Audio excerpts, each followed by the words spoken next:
What's up, everybody? Welcome to another episode of Standing Out, a podcast about sales, marketing, and leadership. I'm Trey Griggs of Beta Consulting Group, and we are so excited that you are here with us today. We're going to have a great show. And first of all, let me give a shout out to my friends over at GLS, hooking us up with some swag. Folks, listen, swag. And this shirt is tight. It's a nice fit shirt, performance fit shirt. Great logo, easy to see. I'm going to wear this around. I might even take this on vacation. So shout out to my friend Jameson Goforth and all the guys over at GLS US. Love what they're doing over there and appreciate the swag. So, hey, you got some swag out there. You want me to wear it on the show? Send it my way. I'd be glad to evaluate it and wear it for them that you like. All right, so we got a great show today. Show number 4 this week of a phenomenal week of shows. If you missed any of them, you can go back to demand or anywhere that you get your podcast on audio, on wherever. But definitely go back and check out Monday's show with Michael Caney. It was awesome. The guy's so good. On Tuesday, got a chance to speak with Sadie Church about driver recruitment. And I'm going to be in a truck soon. I can't wait to do that with Art Express, my friend. Yesterday's conversation with Andy Shields was awesome. Today, my good friend Jeff Lantz coming to us from vacation. It's going to be exciting to bring him on in a minute. And then tell my good friend Lionel Johnston. We're going to talk about driver and what he's up to as a fractional CMO and what that means in the industry. So a lot of great things coming our way this week. Make sure you catch every episode. Very excited about that. Also want to pay the bill and give thank you to our sponsor, the Task. They're the freight factoring. They're helping carriers and owners keep those wheels turning with cash flow initiatives, factoring and small business loans, as well as accounts on fuel, tires, insurance dispatching, all kinds of other services as well. To make sure that drivers have everything that they need. And listen, it is driver appreciation, everybody. So we say, Thank you for everybody for being there. Oh, Brian says the audio is not right. Okay, that's interesting. Well, let's change it up if we can make it right. How about now? Is that better, Brian? Let me know what you think about that. See if that audio is better on the show. All right, but we'll make sure that we say thank you to all the drivers that are out there. Appreciate that. Okay, Latasha says it's definitely off. Interesting. Okay, well, you know what? This is what happens when you go live, folks. So we'll see if it works out today. Hopefully, it's not too bad. I'm going to move my phone off the table. That always seems to be a problem sometimes. So there we go. That's gone. We'll see if that helps out as well. Also, folks, lastly, and we'd love for you guys to do this, check us out at betaconsultinggroup.com. See how we're helping companies with their storytelling, with their branding, with their messaging, their content creation. Super excited about what we're getting to do in the industry and look forward to working with you guys as well. So check us out. All right, enough about that stuff.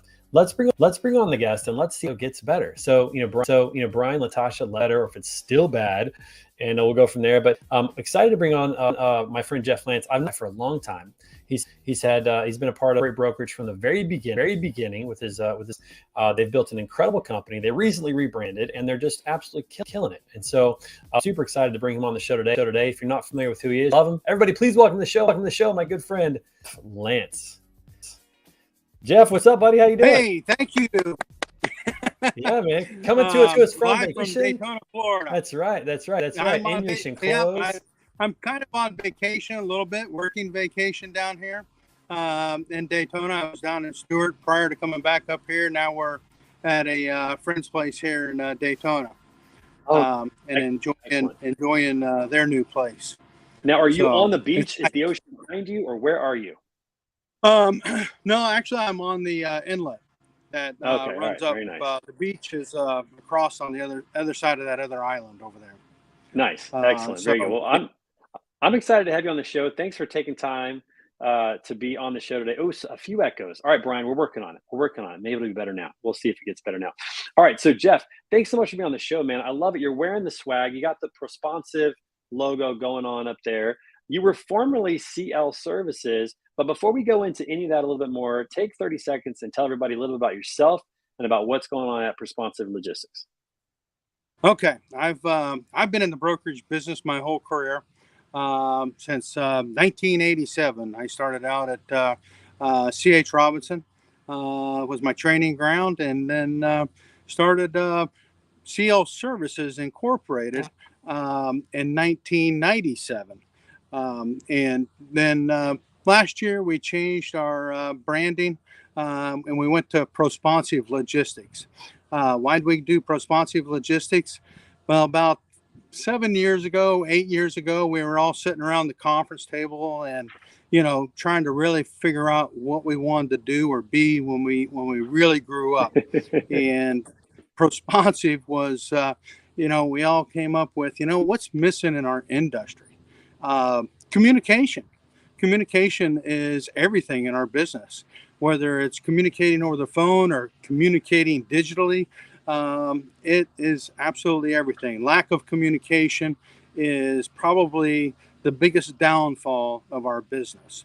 So we wanted to take the word proactive and responsive and put them together. So we want to be proactive at communicating with our customers. Even if the problem doesn't fully exist yet, we want to let our customers know that, hey, there may be a problem coming down the pipe here. We're just putting you on notice. We will communicate with you if something can't be fixed, and we will let you know before that happens so that we can all work together to make the changes or adjustments. Every client deserves a right to have choices, just like, we do as a broker, and using our contract carriers and vendors to handle our business. So we expect the same communication back to us from our vendors that we use, and we provide that same communication back to our clients. As a result, we have very little client turnover. Yeah, and so you came up with a new word. It's an entirely new word that nobody uses, and it's kind of difficult to pronounce the first few times. It's a little bit of a tongue twister the first couple of times, but I love that you have a story that you can tell about that, being proactive and responsive all at the same time and really focusing on communication. And I know a lot of people in your organization. I've had a chance to meet so many great people that are there, and I know that is definitely a value that you guys have is great communication. And so it's awesome that you've taken that. You've attached that to your brand. You truly stand out, and now it's actually the name of your company. So kudos to you guys on all the great work you've been doing. It's awesome. Yeah, it's inbred in our culture. When somebody's hired, when they go through training, it is stressed all the way through. Yeah, as it should be, because it should become a part of your DNA. This is something that I think a lot of companies struggle with. You and Russ have been running this company for a long. How long has Prosponsive been in business? Since 1997, really November of '96. Is when I started as an agent for RoadCorp Transportation, RoadCorp Freight Services, and then in '97 we became really full-blown brokerage on our own. So over 25 years you've been in business, and you guys have done a good job of building that culture. But I think a lot of companies struggle with finding a way to put in their mission, their vision, and their core values into the DNA of their company. Some people don't do it at all. Some people do it to check off a box and say that they've done it. But a lot of companies struggle to really make it a part of who they are at the core, so much so that every member of their team understands that and uses that in terms of how they communicate, how they act. How have you guys made that a part of your DNA, your core values, your mission, and your vision? Well, I think taking care of your people stands at the forefront for both Russ and I. So we're very proactive at making sure we're taking care of our people and listening to our people, knowing our people, understanding that everybody in the company is different, just like raising kids. I've got 5 kids. Every one of them is different. Not one of them is the same. And I have to, treat each one of them differently. What is their triggers that makes them happy? What's their triggers that makes them sad? What's their triggers that's going to inspire them? And I have to know each one of those triggers for each one of them on an individual basis. But we've grown so much that it's been difficult for us and I the past 3 years because we've hired so many people and we've had so much growth. But bringing on Jay who's now our president of our company. And he brought on some of his people that he had in the past. And we just have great leadership at the top that really takes time to get to know all the players on the field. And you have to understand each one of their needs. And I think that, it's a two-way street with building that culture. So, we want them to, be inspired, and we want to build that culture. But if we're just, being bosses, that's not going to work. Yeah. And going back to communication, what you said on there and the value that you guys have, it is so critical to communicate with your team members and to know what each of them really needs in that moment. And it changes. It can change from day to day, can change from month to month or year to year, depending on what happens in their life. But having that communication is really critical to know your team and to value them. And you guys just do a tremendous job. You've opened up new offices now. You've got office in Kansas City and a few other locations that you've opened this year. And so now you're becoming a more, national organization in terms of where you're located. And communication just continues to be, one of the most critical factors for that. And so I love what you guys are doing. So out of our 7 offices, if you go into any of the offices, it's basically going to be the same. Kind of like McDonald's. The culture is going to be the same. Everything's going to be the same. You're going to have different leaders that might have a little different approach with their leadership ability. But, we spend a lot of time training, and we spend a lot of time doing leadership training on top of that, and coaching them on how to coach their people. Yeah. And that's a huge part of building your brand. It's like Chick-fil-A. When you go into a Chick-fil-A, you know what to expect, when you go there. If you go into a Walmart, you kind of know what to expect, whatever. Right. Did your phone just fall in the water? No, it did not. I saved it. that could be bad if your phone falls in the water. I love the fact that you're on location today. Usually I'm the one on location, but you're actually on location today and adding a little flair to the show. So I appreciate that. But yeah, don't let that phone fall in the water. That could be bad. I don't have a responsive background in the back here. Just blue skies. I like blue skies though. Well, it looks beautiful, man. Whatever you're getting to enjoy, it's beautiful. Okay, so listen, I want to pause for a second. Did you know what national day it is today? Every day is a national day. There's always something out there. Do you know what today is from a national day perspective? That's a good question. You mentioned truck driver appreciation, but that's the month. Truck driver appreciation a while back, and I made sure that I blasted all of our drivers out there with emails thanking them for all the hard work they do. But I don't know what National Appreciation Day today is. Right. That's a good question. I mean, this is National Appreciation Month, and we appreciate the drivers greatly. Every day should be National Appreciation Day for the drivers. But today is National School Picture Day, which is so fitting because look at this, what I have in my hand. My daughter brought this to me yesterday. It's the form we got to fill out for Picture Day coming up here real soon. And so today is National School Picture Day. And I got a little surprise for everybody out there who's watching. I had the chance to go back and dig into my scrapbook a little bit of my history, and you guys might see this on the screen here. I've got all of my school pictures from elementary school.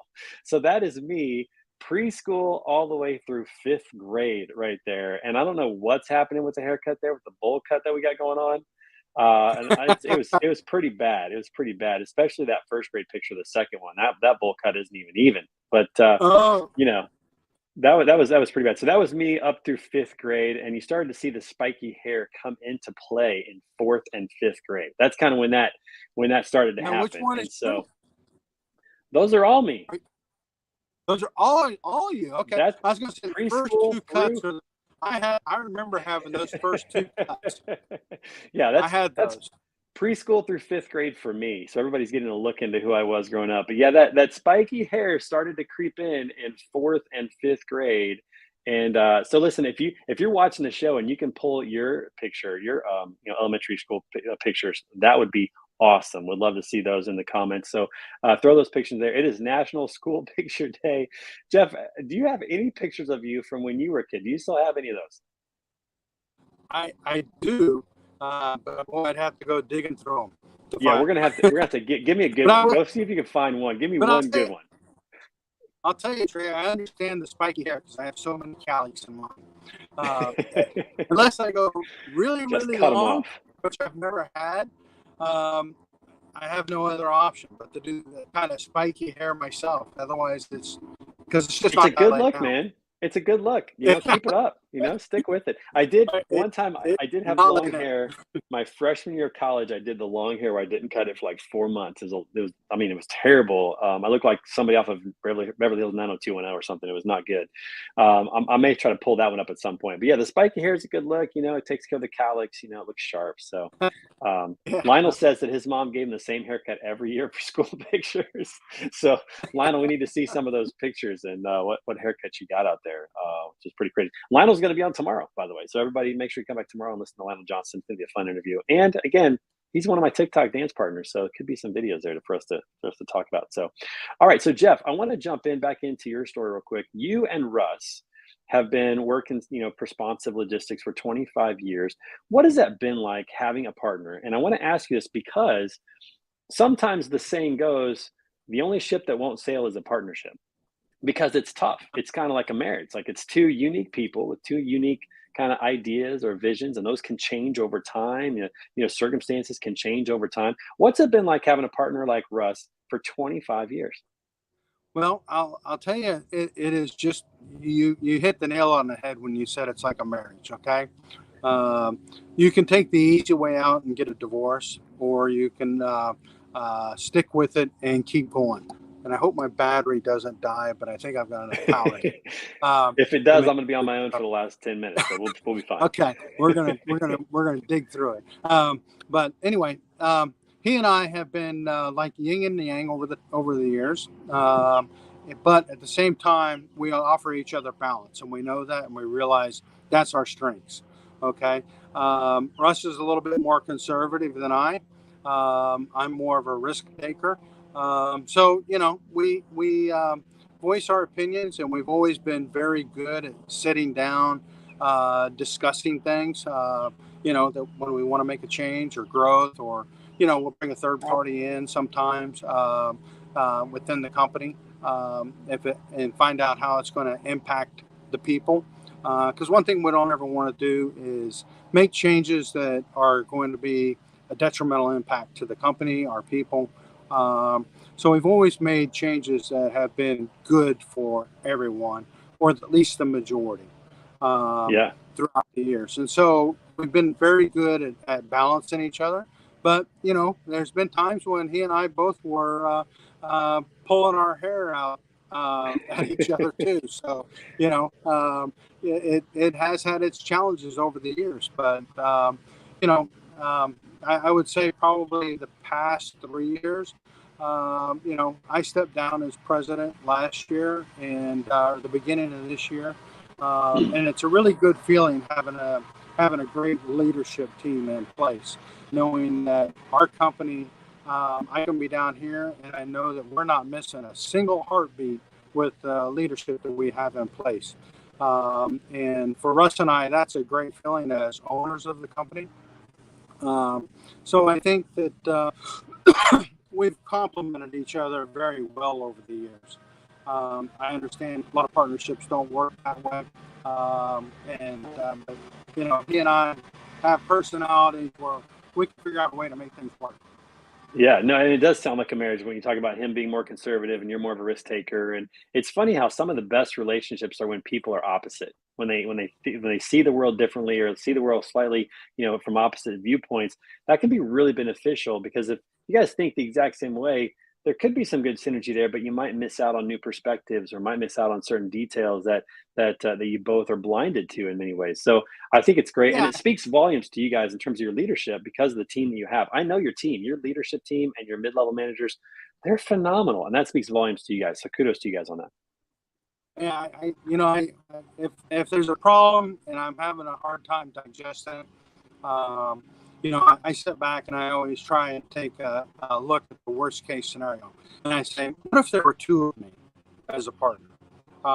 What if Russell was me or somebody who was even more of a risk taker? And I look at that and I try and analyze different ways. I'm fairly analytical when it comes to things like that, because I always like to step out of my shoes and step in somebody else's shoes and approach things from how they're thinking. And if there were two of me, we might not be here today. Might not be in business. I know this. Outside perspectives are good. I know my wife is more of conservative as well, and she sees things that I don't even see, and vice versa. And so we tend to complement each other well. And it sounds like you and Russ, from a business perspective, are very similar, which is awesome. It's absolutely great. So Jeff, I got a question for you real quick. It's not even noon there, and your phone's almost dead. What's going on? What's that? Oh, yeah. Well, I have tons of emails, tons of stuff in the morning that I go through every morning. Do you leave your apps open? That's my problem. I'm always leaving apps open. My daughters are like, Dad, close the apps. Your phone's got all the apps open. What's going on with that? Close the apps. Yeah. Oh, so funny. Okay. All right. So Jeff, we've got another segment now that you aren't aware of. Total surprise. It's called the random question of the day. Now listen, this question is so random, Jeff. I don't even know what it is. Our producer does this. It could be funny. It could be serious. It could be a good question. It could be a terrible question. I have no idea. But we're going to have the random question of the day pop up on the screen here, and then we're going to have to answer it. So today's random question of the day is, what's the dumbest way you've been hurt? What's the dumbest way you've been hurt?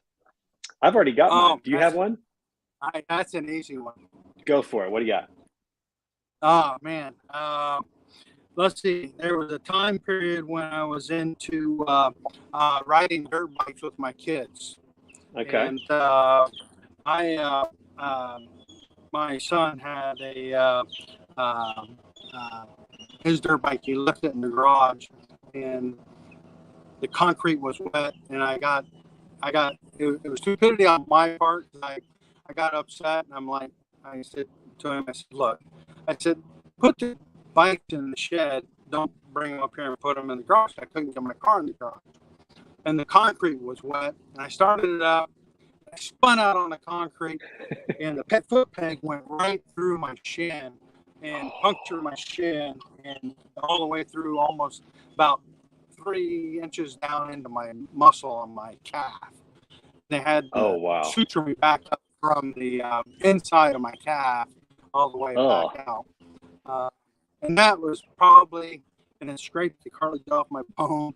That was one of the dumbest things that I've gotten hurt. And that was my own stupidity, my not being able to contain myself at the moment. And, life lessons, you learn to start to contain yourself. And anyway, I'm sure a lot of people have stories like that where they punch a wall or they get frustrated. They break their hand or something like that. They get hurt just because they're mad, which makes it worse. You're already mad and then you hurt yourself. It's terrible. So that's probably a common story that some people have, is something like that. All right, here's my story. All right, so back when I was in 7th grade, going way back. This is throwback day because we got International School Picture Day. So I'm going back to 7th grade. So in 7th grade, always played playground football, with my friends. But we were playing in an area that had a swing set. We couldn't obviously move that, and it had a fence as kind of the back, and there was a gate at the fence. And we always would, typically we check to make sure that there's nothing around for us to get hurt. But this one day we didn't do it. Okay. I don't know what happened. I don't know if the guy, my buddy Jeff, he lived there, if he came through the gate and didn't close it or whatnot. But just think about this. The gate was open and the latch was down. All right. And I'm running across the back of the end zone to catch a pass. I'm running full speed. All right. And I go to catch a pass, and I ran into that gate, and the latch was at the right height, or the wrong height, I should say. And that was one of the most painful, stupid injuries I had, just because we didn't check the gate. We just didn't check the gate, the latch. And so that was miserable. I'll never forget that one. That was pretty stupid. Just checking the latch, just checking the gate to close it. Pretty painful. I've had several injuries, but that was probably one of the dumbest ones, because totally avoidable. And that pretty hurt. Lionel says that sounds painful. We had something similar with an XR75 as a kid. Popped a clutch. Oh man, those bike accidents can be pretty nasty. But do you still ride dirt bikes, Jeff, or did you put that away? No, my youngest son, I donated my last dirt bike to the police department. Did you donate it, or did your wife donate it? Who donated it? Yeah, I live in Peachtree City, Georgia. And my youngest son would sneak our last dirt bike we had out and ride it on the cart paths. and the police had stopped him several times. They stopped him a third time, and they finally took the bike away, impounded it, gave him a couple tickets. That kind of donation. So I got it. I gave the bike away. Anyway, he was doing these things when we would be gone. He's in high school, but he's a little on the rebellious side. Good kid, but he is he will get a little on the edgy side with taking chances on things. He's more of a rule evaluator than a rule follower, is what it sounds like. He's a rule evaluator. You know, he's pushed the limits a little bit. He's more like me. He's not conservative. Yeah, no, we need people like that in the world. You know, we need people to take chances in the world from time to time, so it's not a bad thing at all. Yeah. All right, so Jeff, I want to finish up with this. We're getting close to the end. We got about 4 minutes left in the show today. When you made the decision to go from CL Services, which stood for Jeff Lantz Services, you and Russ, your last names, when you went from CL Services, which you had for like 23, 22 years, something like that, to change to Prosponsive Logistics, that's a big lift to rebrand. Why did you feel like it was worth it to do that as opposed to just keeping Prosponsive in your tagline? Oh, we may have lost Jeff. I bet his phone just died. No, he's back. Okay. Say it again. Jeff, can you still hear me? It didn't die.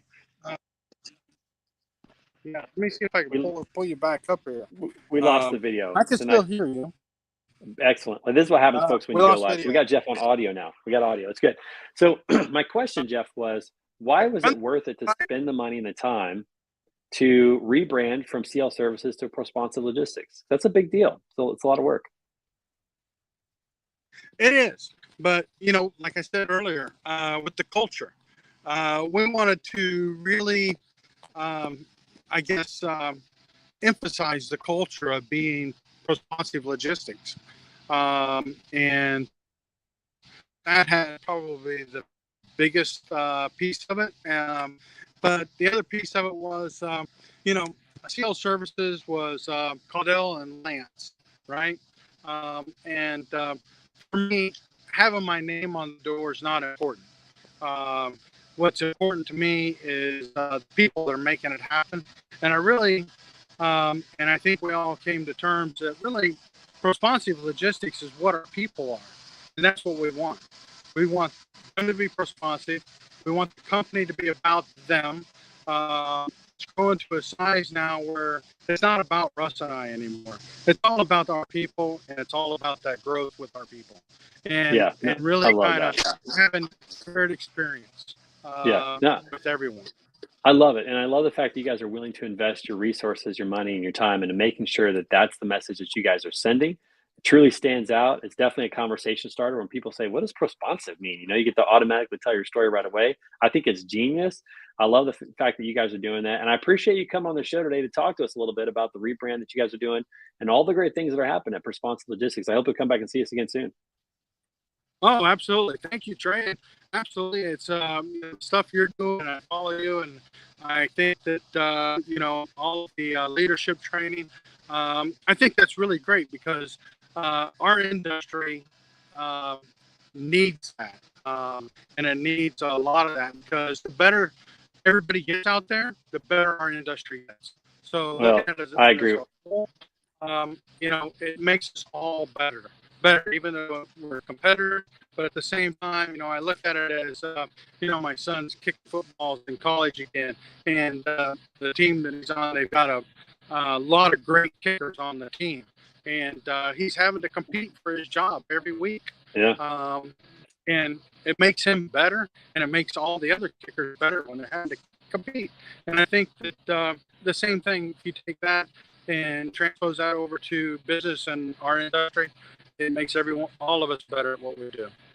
Yep, I agree with that, and I appreciate the kind words, and I'm looking forward to having you back on the show today. And for everybody watching the show, make sure you come back and see us for another episode tomorrow with Lionel Johnston. That's going to be at 10:30 a.m. Central Time, and it's Finish Strong Friday tomorrow, everybody. So make sure whatever you do when you get up in the morning, you finish strong. Have a great end of the week. Excited to see you guys back for an episode tomorrow and every day for Standing Out, a daily podcast about sales, marketing, leadership. Much thanks to Jeff and to all of you in the comments that help us with the sound today and for sticking with us, even though it was a little clunky. It's all right. That's how it goes when you go live. So we appreciate it. We'll see you guys tomorrow. Take care.